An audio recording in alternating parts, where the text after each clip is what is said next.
The flickering fluorescent lights overhead buzzed ominously as I sat in the dimly lit classroom. It was just another mundane day at Eastwood High School. Or so I thought until the crackling voice on the intercom sent chills down my spine.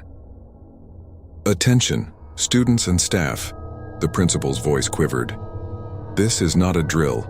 We are on a full-scale lockdown. I repeat, this is not a drill." My classmates and I exchanged uneasy glances. A lockdown at our school was unheard of.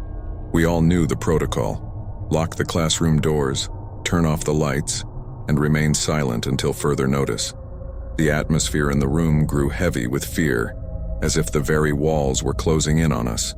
The minutes dragged on, and the silence was deafening. Whispers and nervous laughter filled the room, an attempt to mask our anxiety. I couldn't shake the feeling that something was terribly wrong.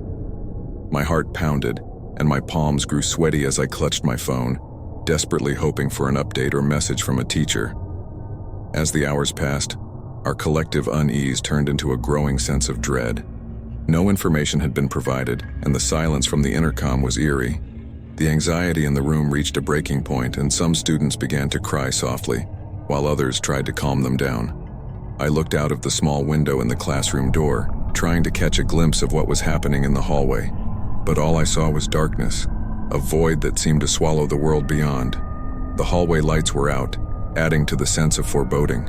Time became a blur, and it felt like we had been locked in that classroom for an eternity. My phone's battery dwindled, and I could only hope for a message from my parents, assuring me that they were safe. But no such message came. Suddenly, a loud bang echoed through the hallway, causing everyone in the room to jump. It sounded like a door slamming shut, but it was followed by eerie footsteps, slow and deliberate, like someone was dragging their feet.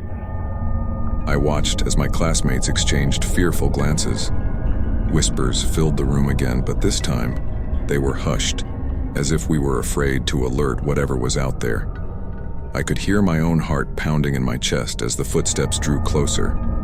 Then, just as suddenly as they had started, the footsteps stopped.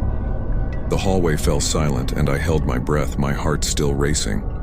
It was as if the world had frozen in that moment, and I had no idea what would happen next. Minutes stretched into hours, and the atmosphere grew suffocating. Some students had resorted to silently mouthing words to each other, as if speaking aloud might draw unwanted attention. I found myself staring at the classroom door, half expecting it to burst open at any moment. Finally, the crackling voice on the intercom returned. "The lockdown is over. You may now exit your classrooms. Please proceed to the nearest exit in an orderly fashion." Relief washed over ears, but it was tinged with confusion. What had caused the lockdown in the first place? The fear and uncertainty remained as we cautiously unlocked the classroom door and stepped out into the dimly lit hallway. As I made my way through the labyrinthine corridors, I couldn't shake the feeling that something was amiss. The eerie silence was broken only by the distant sound of sirens.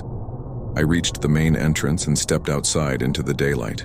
What I saw sent a shiver down my spine. Police cars and ambulances were parked outside, their lights flashing. The entire schoolyard was cordoned off with yellow tape, and officers were directing students and staff toward waiting buses. I approached a teacher and asked what had happened. She looked at me with haunted eyes and said, "I don't know all the details, but there was an incident. Something terrible. They're still investigating." I boarded one of the buses, my mind racing with questions and fears. As we pulled away from the school, I glanced back at Eastwood High, its familiar facade now tainted by an unshakable sense of dread. I knew that whatever had occurred during that creepy true school lockdown would haunt me for the rest of my life, a mystery I would never fully understand.